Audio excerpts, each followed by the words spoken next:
好，欢迎您回到新闻大白话的节目现场，我是钳子，介绍这1个小时的来宾。首先是国际政治专家赖岳成老师，主持人好，观众朋友大家好。另外是淡大战略所教授李大中老师，主持人好，大家好。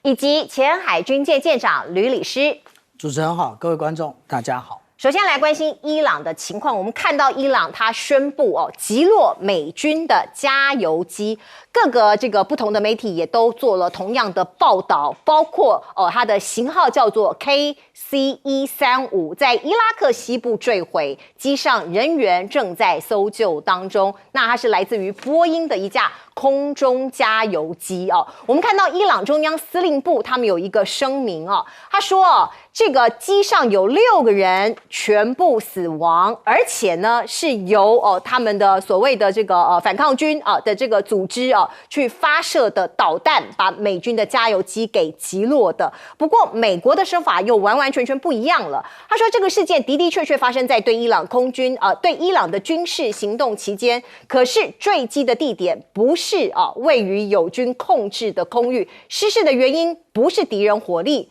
或己方的火力所致这个讲得非常的奇特也很玄妙。如果不是敌军，也就是不是伊朗做的，也不是友军，不是以色列，不是这些阿拉伯国家做的，那它到底是怎么回事？它自己掉下来的吗？那另外我们再来看看伊朗发起的真实承诺4第44轮的军事行动，已经打击到美国的第5舰队的基地，包括您看到的这个画面是伊朗发射了大量的所谓的精准导引武器，以及超重型的导弹，还有精确的导弹，各种的无人机对以色列北部还有海法的军事基地，以及美国第5舰队基地，以及其他美军基地都进行了致命的打击。所以在夜空中你可以看到导弹升起的这个画面。而另外呢，伊朗非常顽强的在做抵抗，的的确确它被美国和以色列联手轰炸的非常惨。可是他还在抵抗那川普现在进退两难了吗？我们看到他的最高领袖刚刚继位的穆杰塔巴，他发布了首份声明昨天全世界都看到了，说区内所有的美军基地应该关闭，否则将会受到袭击。他也呼吁他的邻国包括我们看到他说了，他会持续关闭这个关键的石油运输要道荷默兹海峡作为施压的工具。那这些邻国有美军基地的，你赶快关闭，否则我一定会攻击。所以你看到伊朗政府宣布像这样子的复仇行动那他的第1副总统阿雷夫也说，伊朗人民会展现强大的力量挫败敌人的阴谋，人民有效参与和维护民族团结是国家安全最重要的保障。其实你可以看他的言语透露了他们这个国家现在变得非常团结，而且同仇敌忾已经超乎外界的想象。那川普是不是误判了呢？因为伊朗已经说了要让他感到后悔才肯罢休，所以这场战争到底谁才能够宣布停止呢？本来川普说由我说了算，川普说我来决定什么时候战争停止，可是现在看起来情况已经超乎他的想象了。骑虎难下的是川普吗？伊朗主战不想停火，川普想停也停不下来。包括你看到油价攀升，全世界都一样。国内基本盘反弹，它释出讯号要希望可以止损。可是伊朗的政权现在某种程度已经挺过考验了，尽管它集体被斩首，可是新的领导人上来了。如果他重新武装，甚至是制造核武的话，川普速战速决的想法现在看起来是失败了，骑虎难下所以已经变成一个进退两难的一个局面了。而另外，美军当然不是吃素的。他也在释放一些讯息，告诉大家他们是大胜利，像是他公开这个一个影片，这是炸毁伊朗的军机的影片。他们说他们已经有系统的摧毁了伊朗的空战能力。你看到各种的炸弹像雨点一般的落下。那的的确确伊朗这些空军的基地都被摧毁了伊朗的空军、海军基本上已经全灭了。可是我们看到美军的 B-1 轰炸机装载了钻地的炸弹，这个画面也曝光了他说这个是可以打击它的地下设施那相关的准备包括核设施包括底下有一些导弹的装备，它都要把它给摧毁。那未来会怎么走呢？来请教老师。首先这一架空中加油机坠毁是事实，但是原因各说各话不明。美国它是轻描淡写啊，所谓的轻描淡写就是说，不是被我自己这边，也不是对对方所击毁啊，但是他怎么掉下来？他说还在调查中，这个就是等于是还要在一段时间才会公布。不过这款这个空中加油机是一个非常非常成熟的波音公司所制造出来的飞机啊，这个飞机被应用的层面很广，因为它很安全、很稳定、很可靠、很有效，而且它已经使用了几十年了啊。那我们看到它有4具发动机，4具发动机你要让它4具同时停火，就是同时停机，这并不容易见啊，并不常见。所以这是一款成熟的战机，但是成熟的战机竟然会在相对安全的地方，也就是说不是在靠近伊朗的地方被击落，它是在伊拉克的境内被击落的啊。因为我们都知道空中加油机不会说往这个最危险的地方去进行空中加油，它是会在于相对比较安全，而且有战斗机护航的情形下，它通常战斗机开始陆陆续续的，那么或是一些运输机陆陆续续的进来接受加油，然后让他们继续能够延伸性的作战。那现在的情况是，伊朗他们的反抗军认为说，他们宣布是说他们打下来的，他们是说他们打下来，而且飞机上有6个人全部死亡。那为什么是6个人呢？因为很多人会问说，应该是3个人，顶多4个人嘛，因为他们会认为说，机长还有就是副驾驶，还有一个就是加油员啊。那如果说假设他空中加油很繁忙，那很有可能再搭配一个空中加油员，那就是4个人。那如果说他今天在陌生的地方的话，或者是说对战地不是很熟悉的话，可能还有一位领航员啊，那这样就有5位左右。那怎么会是6位呢？所以当然这也是引起很多人的讨论跟揣测。不过您刚刚有提到的一个很重要的点，这个点在哪里？就是说现在伊朗打的好像这个都是威力比较强大的这种中程的弹道导弹啊。因为伊朗的空军他们自己有宣布，他们说那是在前天宣布的啊。他们说从此以后，我们空军现在打的导弹就是中程的弹道导弹，那基本上来讲，弹头要高于1吨以上，那这个作战面积就很大的比这个战斧巡弋导弹的话，等于是加2倍啊，所以它的效能、它的炸药的范围就更大了。那它可以空爆，它也可以装集束炸弹，那它也可以对于地面的比较坚硬的，例如说像刚刚您提到了第5舰队的这种海军的军事设施进行比较大规模的这种毁伤啊，或者是对于一些基础设施比较大型的进行伤害。那这个目前看起来它的攻击的效能是越来越明确了。昨天晚上突然间这个伊朗的最高领导人，因为他从选上以后一直到这个露面也没有露面了，没有露面，到他发布的时候有一段时间，但是他里面谈到了几个细节。那因为他一直不露面，很多人就怀疑说他会不会已经重伤，对，有些人认为说他会不会死亡，那他们是不是选了一个已经死亡的人等等的，那各种揣测都有。那当然这种揣测主要的目的是要把他逼出来，是让他露脸啊。那但是伊朗他们认为说，目前来讲处于最高的安全保护之下，所以不让他露脸。但是他受伤的可能性很高，可是因为他里面有讲到了几个细节。第一个就是说，他有到现场去看他父亲的遗容，也就是说，当时在这个被轰炸以后，他的父亲的遗容，他有谈到这个细节。第二个，他有谈到说他的父亲有一只手紧握，那这个紧握在伊朗，尤其他们的穆斯林的意思，也就是说他会复仇握紧拳头就会复仇到底。所以他从这个的这样的一种描述里面来展现出就是他一定会复仇。这个不只是国仇，也有家恨在里面。很明显的，他提出几个要求了。第一个就是美国要无条件投降，因为伊朗的总统所提出来的3个要件，基本上就是要你美国无条件投降了。美国从来没有签订过这种赔偿，等于是认错嘛然后停火，然后承认这个对方的政权这样的一种。那美国如果同意的话，那等于是美国他就无条件投降了，这个摆得很明白。好。另外一个部分里面就谈到复仇的问题这个复仇，换言之，也就是说，这场仗是决定在伊朗的，已经不在美国人手中，不在川普的手中。不过他有提到的一个就是要海湾国家选边站。他以宗教领袖的身份来说，他跟逊尼派的阿拉伯国家的友谊是真诚的，但是他要他们选边站。如果他们不选边站，他对他们的攻击就不要怪我了。所以我觉得很明显的，他的战略已经非常的清晰了。是，来请教舰长。很多人在分这个有关于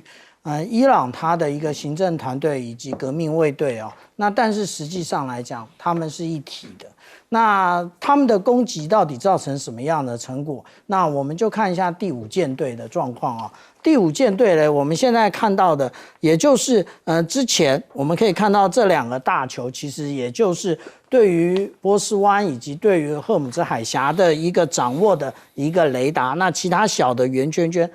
其他小的这一个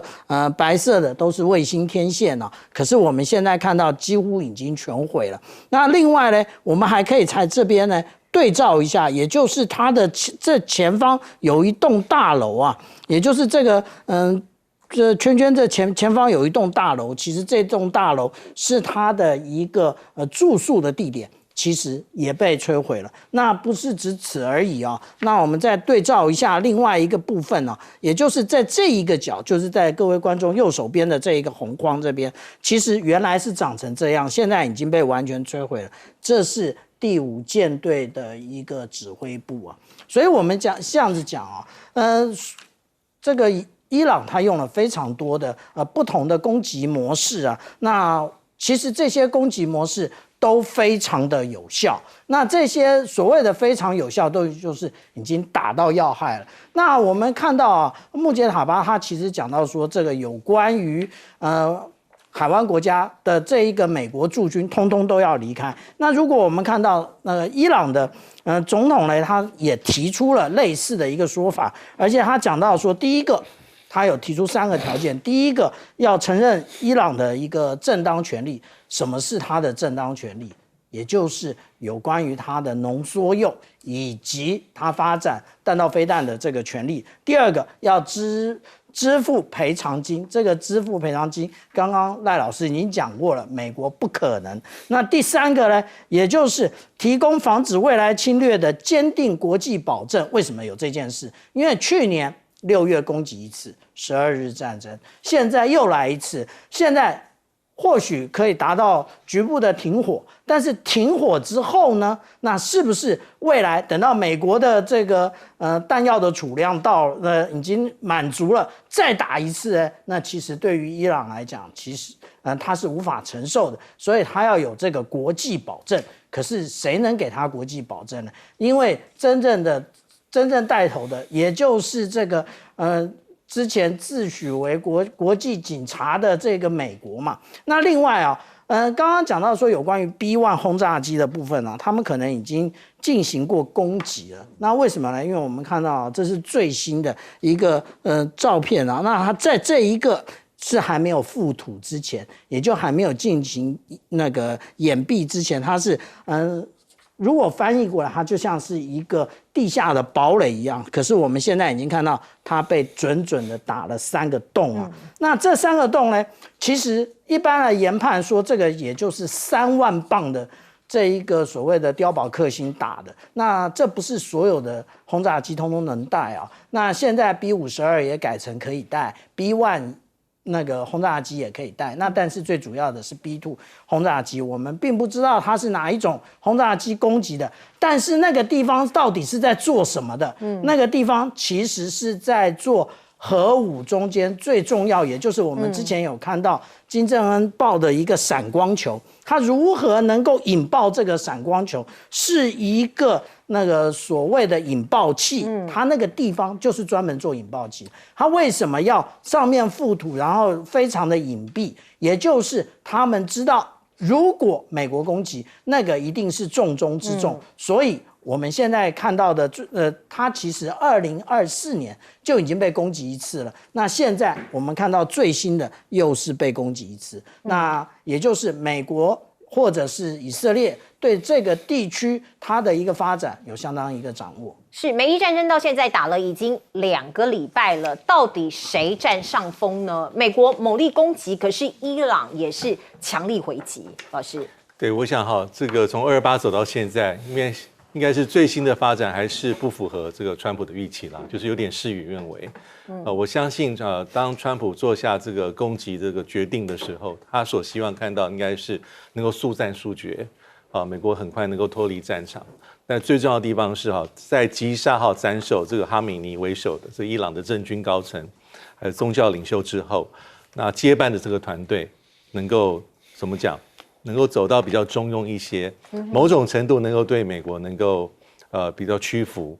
或是说能够接受美国的条件。但目前看起来这个迹象是越来越渺茫因为从目前的伊朗的民选总统革命卫队这个指挥官，还有包括这个国家安全最高委员会的这个执掌者以及包括这个最高领袖目前的这个新选出来的就是哈米尼的次子，没有任何人在言语上表示说退却或是臣服。那在没有几个小时之前川普在他的社群媒体美东时间13号凌晨，他发了一个他的一个发文从这发文里面可以看出他的一个心里面的一个脾气或是一些非常的愤怒了。他讲了2个47第一个是他说他是身为第47任的美国总统，那从1979年到现在47年他说指控了这个伊朗的神权政治是无恶不作，所以呢他会尽一切可能性去斩除所谓的这个邪恶的政权。意思是他是在一种比较盛怒之下的情绪里面川普总统做这样的发言，代表什么代表走到现在可能后续的美国的一些攻击没有达到一些先前所期待的一个效果。但现在还有几个判断的指标第一个是我觉得目前伊朗的这个策略就是一个拖大家下水的策略，这策略一点都不稀奇，而且哈米尼生前还在跟美国谈判的时候，他就已经下达这样的指令，因为从去年的经验，可能这个伊朗的这个政府感受到说，有可能美国一方面谈，另外一手就打进来了。所以当时他讲法是说，假设伊朗受到攻击，一定会报复。这报复不只是针对以色列，会针对美国。就算打不到美国的本土，目标就是周边的美国的这个军事基地、美国的盟友、美国的伙伴，也包括一些民用的设施，也包括所谓的荷姆斯海峡。到目前为止其实伊朗的所作所为都是在没有哈米尼状况之下，按照先前的一个指示的这个方针往下走。所以这变数就非常大。我觉得最后就比的是什么？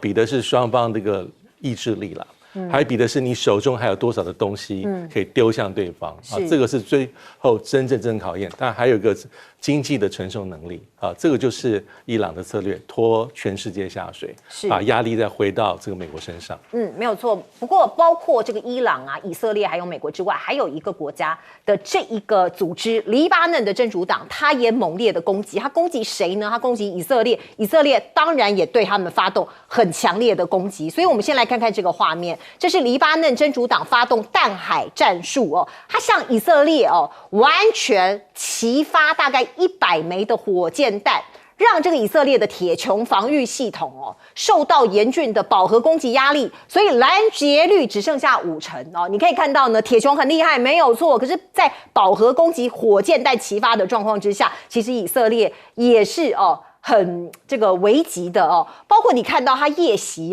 这个真主党他夜袭以色列，传出了海军特种作战总部被摧毁不过这个消息没有被以色列的官方证实，所以现实的状况、实际的状况我们现在并不清楚。而这个伊朗他的伊斯兰革命卫队他还说了一件事情，他说我们现在已经摧毁了70%美国在中东地区的基地和指挥部。不过同样的，美军也不承认这件事情。那当然我们看到双方交战非常的这个激烈那很多人都很惊讶，为什么伊朗可以撑这么久，而且不断的反击，而且还射得这么准，打击得这么准彭博社有一篇报道，他说有一只看不见的手来自于普京他指导伊朗反击，所以中国大陆也被怀疑有加入他们的理由和证据是什么呢？包括他打这么准，是不是有卫星在支援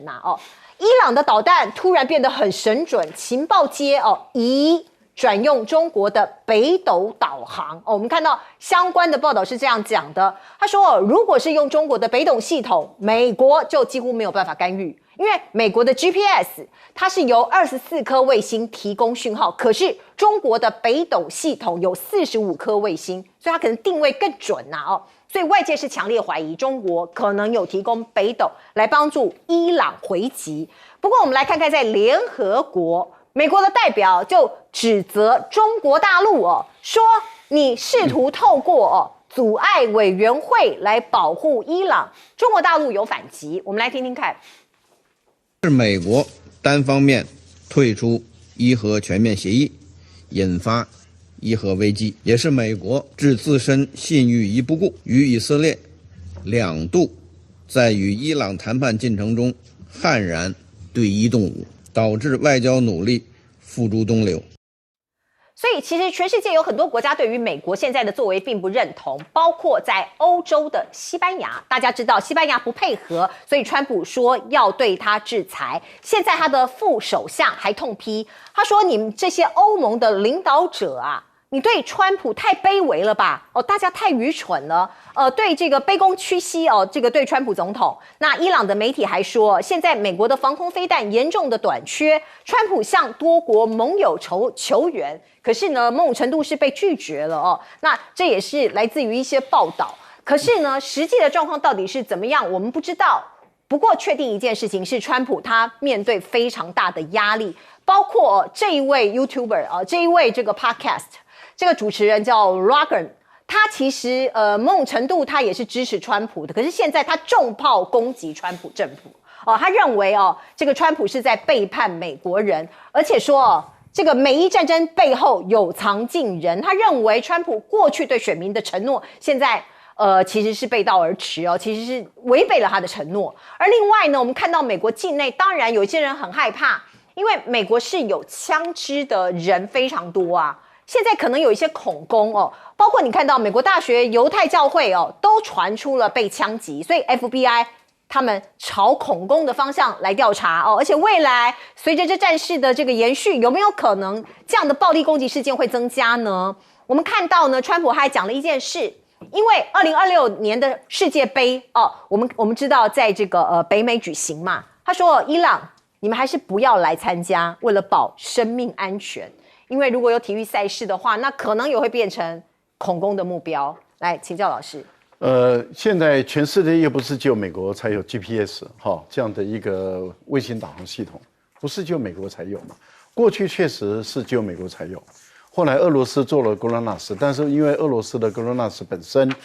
这个没有办法覆盖全地球，而且精准度并不高。所以它普遍的社会还有其他各国使用率不高，所以大部分只有俄国在使用。但是问题就在于美国的 GPS， 它在当时打南斯拉夫的时候，那好多年前了它打南斯拉夫的时候，它把欧洲战场这个部分它把讯号减弱，然后把这个塞尔维亚跟科索沃这个地方把整个讯号关掉，只留下美国人自己军队可以使用的军事用的这种高精准的这种卫星导航系统。所以就逼得欧洲人他们自己要去发展出自己的 GPS， 也就是伽利略计划。那当时他们也邀请中国大陆加入，所以他们刚开始筹募的资金是32亿欧元，中国大陆投资了2亿欧元。那时候大陆并不富有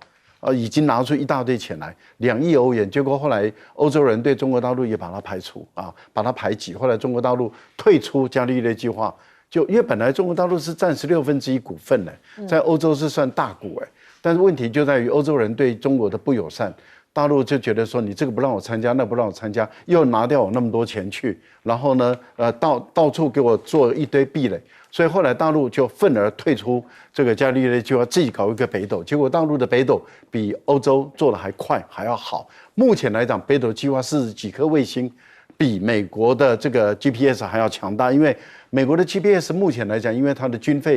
它的费用缺乏，所以它更换新的卫星的速度太慢，而大陆的目前更换新的卫星的速度很快，所以它的精准度比 GPS 高很多，不是高一点点，是高很多。更何况中国大陆的地形复杂，它必须要非常有高精准度，甚至要有斜角能够看得到的，因为美国的 GPS 只能够垂直，所以我们在台湾靠的这个美国的 GPS 常常开车导航会导入一个很诡异的一个地方去。可是如果你使用这个大陆的北斗的话，你就不会有这个问题了，因为它的斜角都能够看得到，所以它的本身的定位比较好。它本身有商业的定位系统，不用军规的。所以你美国去指控中国大陆说帮助这个伊朗，坦白说站不住脚。为什么？因为他给的是商规的，商规是用钱就可以买得到的。而且中国大陆为什么要配合你美国去把这个中东地区的 GPS 减弱？他没有这个义务啊。最重要的地方是你美国跟以色列违反国际法，违反联合国的安全理事会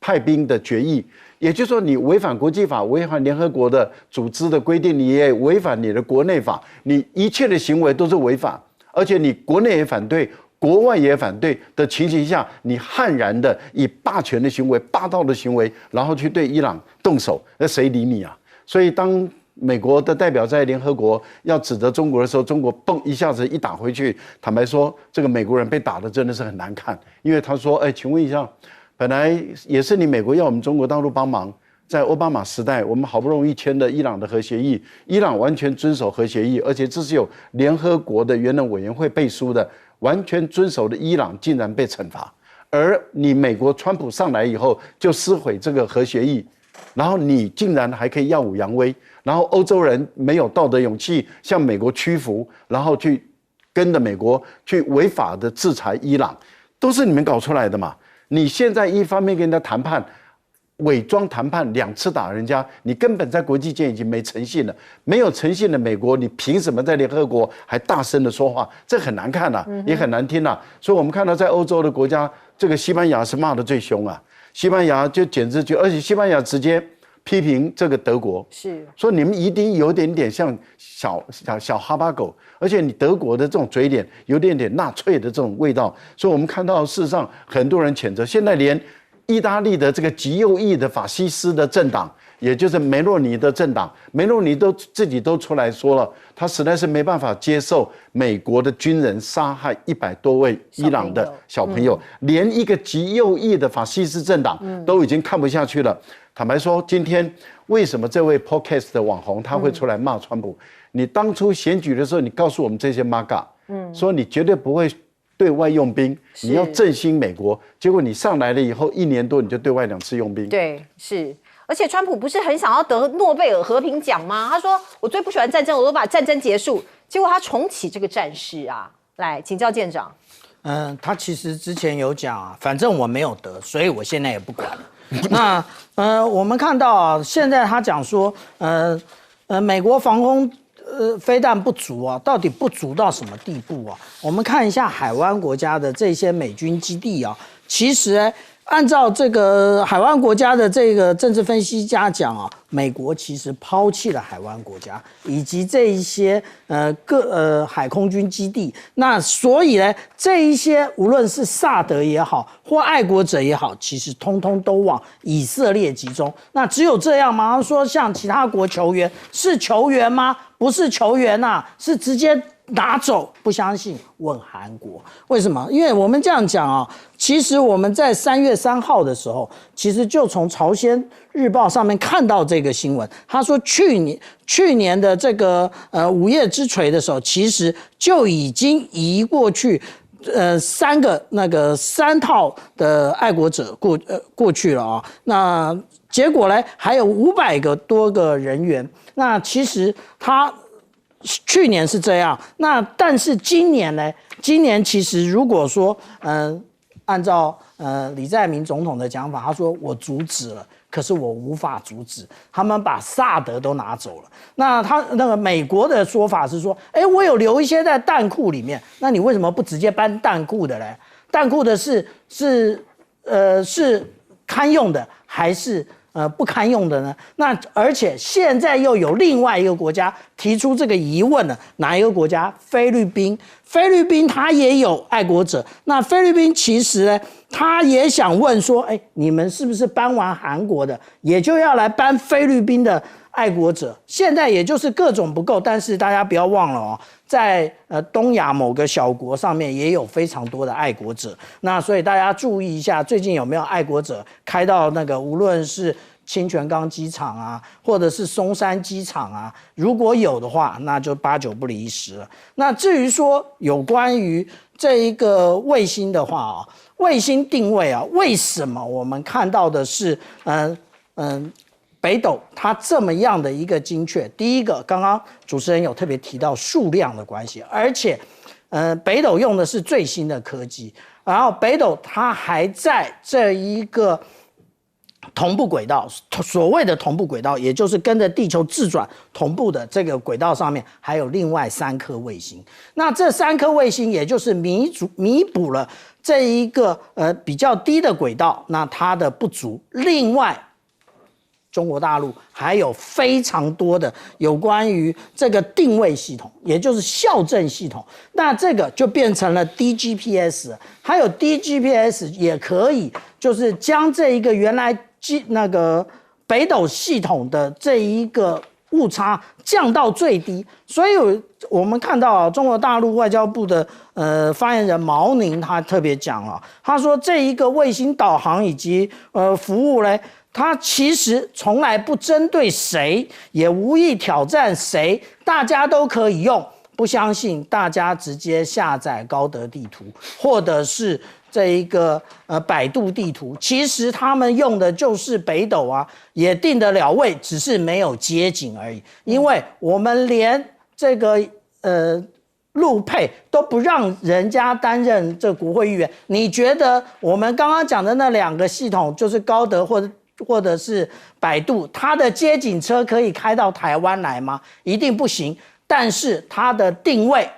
是比 GPS 还要准，你在高速公路上面，它会告诉你是第几道。这个就是新旧之别，以及科技先进以及落后之别。大家可以试试看。来，大钟老师。对，那个我们知道说哈，这个从228之后，在联合国的场域里面，尤其是安理会啊，有很多的角力了，哈，包括中国大陆、俄罗斯、美国。但是我的观察是说哈，即便是中国大陆跟俄罗斯哈，在这个谴责美国发动军事攻击伊朗，它的立场很明确，但它的效果还是有限度的。我为什么要这样说？这还是关系到伊朗的这个刚讲的政策叫拖下水。当它被打击之后，它的报复对象就包括邻近的国家啊，包括油田设施等等。那今年3月份刚好是美国是安理会的轮值主席国，在3月11号的时候由巴林代表这阿拉伯合作理事会 GCC 在安理会提案，这提案内容是什么？其实谴责伊朗，谴责伊朗攻击其他地方的国家。那这个投票结果是耐人寻味的，因为13-2，13国支持，但是有2个国家是弃权哦，不是反对。哪2个国家弃权？就是中国大陆跟俄罗斯。是，所以这案子是通过的。这代表什么意思啊？代表说，假设北京跟这个莫斯科，如果是认为说不应该谴责伊朗，他应该投的是反对票。对，反对票就再见了，这个案子是不会通过，因为谴责案是属于实质议题。我觉得这是一个指标，也代表说，伊朗的策略其实是双面刃。它一方面可以逼迫周边的国家把这个经济的成本增高逼迫美国要收手，但另外一方面其实也可能会让周边的国家你很苦恼。对，所以那个选边站策略，它不见得会把它推向所谓的伊朗，有可能是推向美国，也不一定。是。那但是呢，在3月12号，安理会又投票了。这次投票是什么？又是美国主导，它重启所谓的制裁伊朗委员会。这个委员会叫做这个1737委员会啦，基本上是2006年成立。这时候因为是要制裁伊朗，所以俄罗斯跟中国大陆就明白的投的是反对票。但是因为它是属于程序性问题，所以没有办法阻挡。所以国际政治这个议题里面，我觉得是非常的复杂，也非常的怎么讲微妙的。就是中国大陆假设对于这个伊朗是非常怎么讲，非常要为他主持公道的话，那其实照理说，可能甚至会危及到3月底4月初的川习会。是，但是明显来看，以目前征兆来看是没有。所以我觉得大国之间它有它一些很复杂的自利的考量，是或是全局观伊朗他们重视，但是还不到为了他牵涉到这个自我的最高的利益。我觉得我的观察是如此。是国家的利益是最高的这个指导原则。我们看到伊朗，它现在做了非常多的策略选择，包括老师刚刚讲的选边站策略，还有一个策略就是以小博大，或者是不对称的战争。我们看到呢，伊朗说他已经袭击了林肯号航空母舰呐。他用无人机，用很低成本的一些袭击的策略，让林肯号航空母舰撤走了。我们看到像这样子的一个新闻呢，其实在很多的媒体都接连曝光。另外，美国超级航母福特号起火，有2名人员受伤。那到底是怎么回事？为什么会起火？又为什么有人受伤呢？他们并没有说是被攻击只是这样子解释。他说，目前正在红海参与对伊朗军队行动的航母福特号发生火警，军方初步就确认有这件事，可是跟战斗行动无关。意思是说，对，有起火，可是不是别人攻击我们的，也不是跟这个战争战斗有任何的相关联，是属于舰内设备或者作业引发的意外。所以外界有很多的联想，是不是不敢承认被攻击呢？因为我们看到刚刚所谓的不对称战争，大家都知道，美国跟伊朗是不在同一个等级呀。美国的这个战力当然高很多，所以伊朗只能使用其他的方式，包括类似越共的非对称战略。它削弱美国民众对于川普的支持包括在荷姆兹海峡的封锁啊，各个方方面面的一个行为啊同时在经济上向华盛顿施压。如果美国通膨起来了，美国人怨声载道，可能就会对川普有一些压力出现。而另外我们再来看看呢，12架无人机在沙乌地的领空出现了。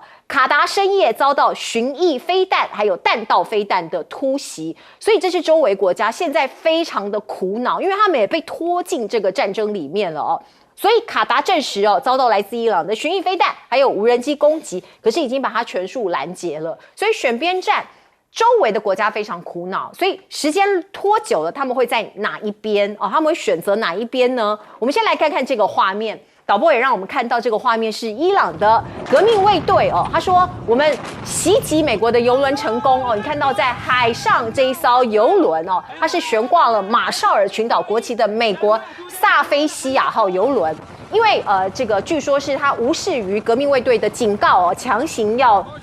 这个通过这个海峡就被袭击了。你听到有船员有一些声音，有人在大声的嘶吼，不晓得是求救还是怎么样那我们看到像这样子的危险的这个画面出现，很多邮轮它就不敢动了，它就停在那里，不能前进，也不能后退，动弹不得。伊朗的外交部就说，你这个船只只要跟我伊朗的海军协调，你还是可以通过荷姆兹海峡。可是问题是，如果你是邮轮的船主，你敢吗？万一真的被击中了，那还得了所以你看到他们有这样的一个说法，说可以，你可以来跟我们做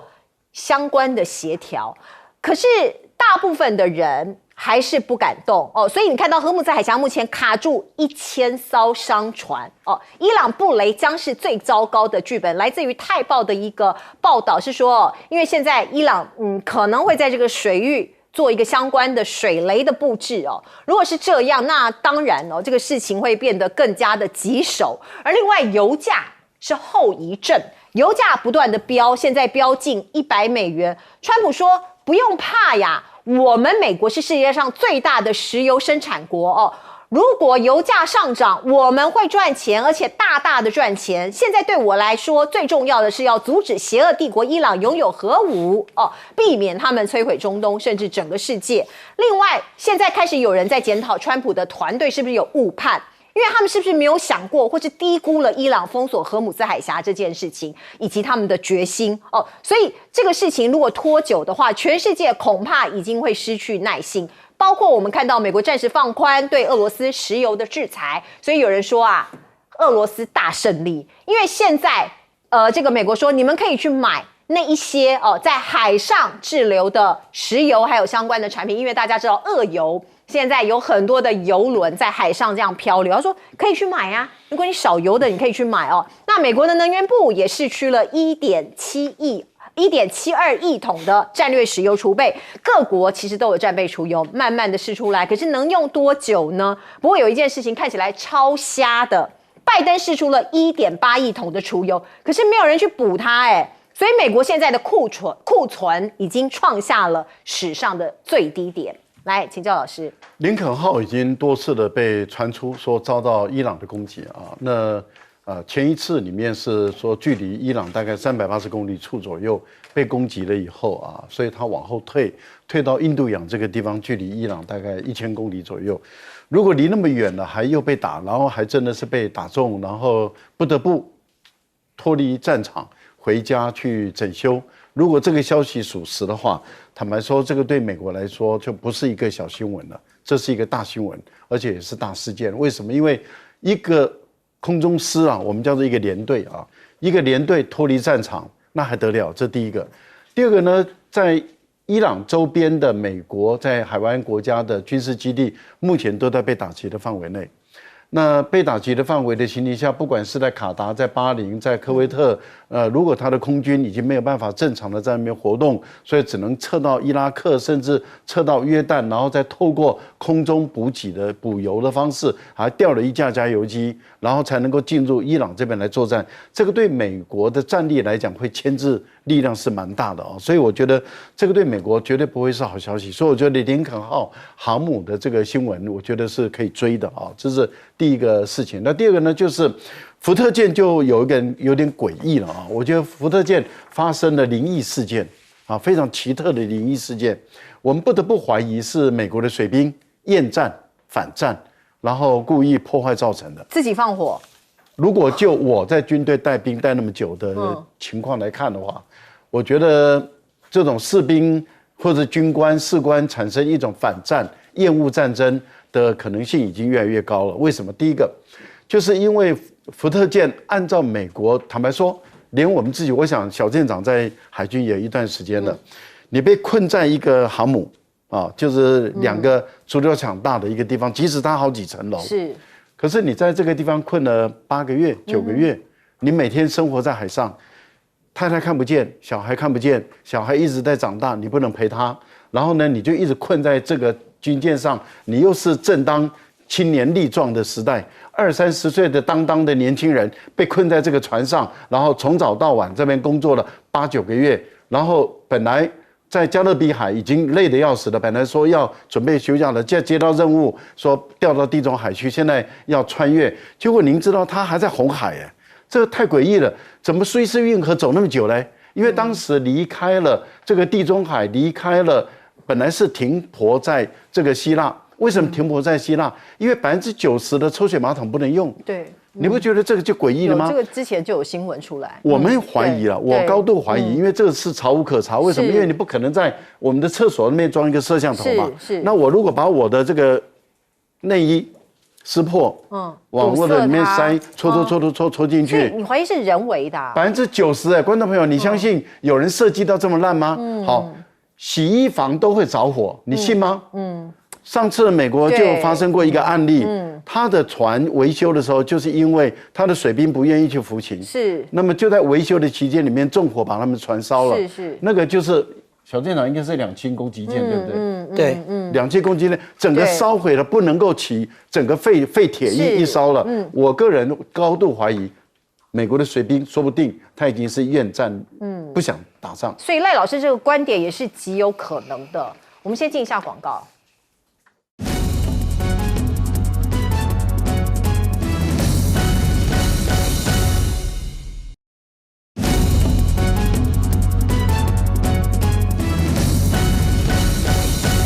好，我们请教舰长怎么看？福特号真是命运多舛啊！它之前呢是污水系统故障了，那现在呢是洗衣房失火。那我跟大家报告，船上没有用明火的。那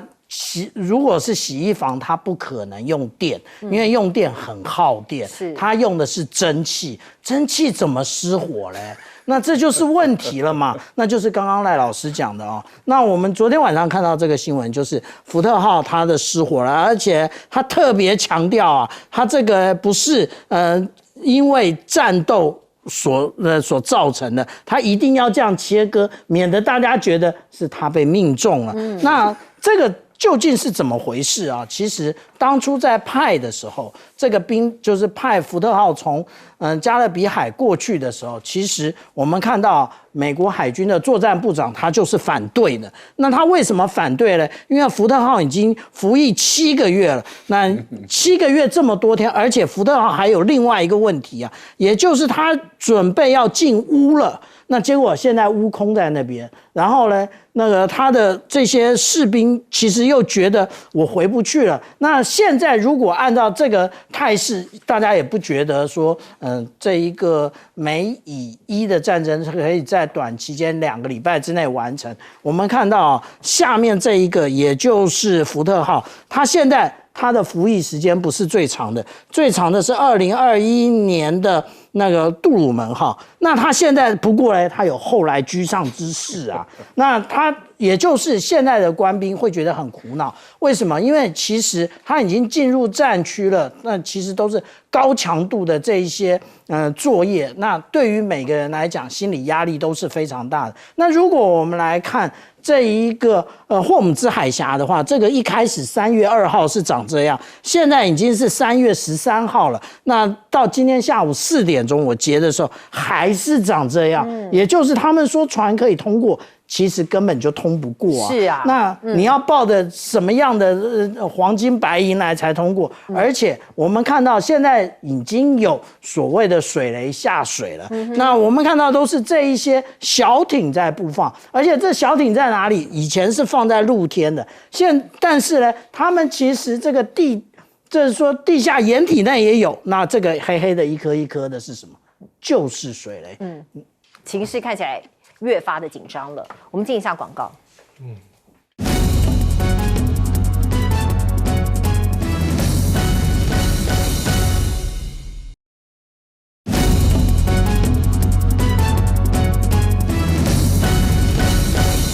好，我们最后时间交给大钟老师。对，因为对川普来说很明显啊，这个陷入到持久战、消耗战一定是很不利的。不管是对他自己、对他在美国的内部的民意，还有对全球都是如此。那很多人说包括弹药、包括军事上的这个消费了。那个美国媒体前几天有报道说目前是比较可靠的消息是，五角大厦曾经对美国国会山庄进行简报，就是开战的前6天，大概花了大概133亿美金。尤其是前面的100个小时平均每一天大概是8亿多美金到9亿，但这个钱是还是事小。我觉得比较麻烦的地方是，假设荷姆兹海峡这个危机没有办法很快的处理的话，对美国自己的经济对全球经济、金融、能源都是重大冲击因为尼米兹如果是在开战之前平均每一天在1600万桶到2000万桶，是那到现在为止，基本上没什么国家的船敢过了，不管是你商船、货柜，或是所谓的邮轮。这是真正最大麻烦的地方。即便是现在有些替代的方案，比如说走路上的油管经过这个阿拉伯联合大公国从阿曼湾出去，或是经过沙特阿拉伯从红海出去，但是能够替代的这个数量还是有限。这2个点加起来大概能够每天多大概600-700万桶，意思是说你的缺口还有将近1100万桶到1200万桶。所以短期之内有点是无解。那现在比较麻烦的地方是，对双方而言大概都没有下台阶了。川普讲的这个要对方无条件投降，那伊朗讲的说，我开出个知道美国不可能会接受的3个条件，那这下子就慢慢往下拖。那拖到最后，其实对全球